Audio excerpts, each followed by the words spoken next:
So today, there's three different types of legislation I'd like to talk about. First one is DEI and the removal of it.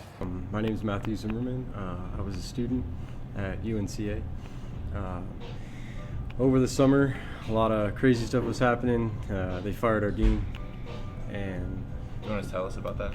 yeah, for sure. It was about maybe like a month into our summer break, and no students were on campus, obviously, but they fired Megan Pugh because they had a right-wing activist group come out and film her, and they nitpicked what she said, but she was just being pro DEI, but they immediately fired her when that news came out because it went viral or whatever.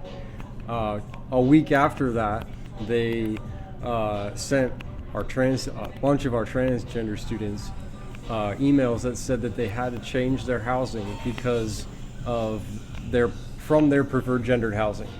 Not only that, but then they had to get a doctor's notice that said that they had whatever gender that they were confirmed.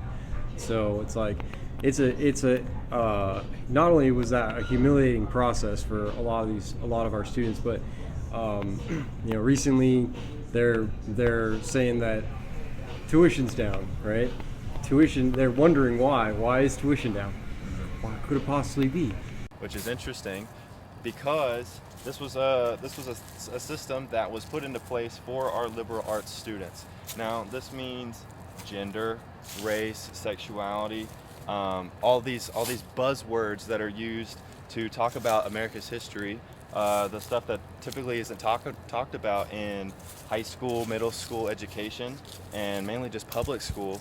But basically, new legislation has passed removing all of these things from our curriculum, and this was to basically just, I don't know, I guess that's up for you to decide what that's for. There was a federal executive order, it was February 2025, prompted UNC school systems to immediately suspend all mandatory DEI course requirements.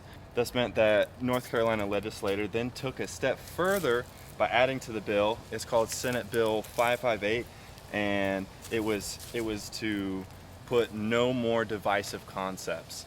And so that they saw this as something that was dividing communities as we were teaching them about their histories, which is up for you to interpret.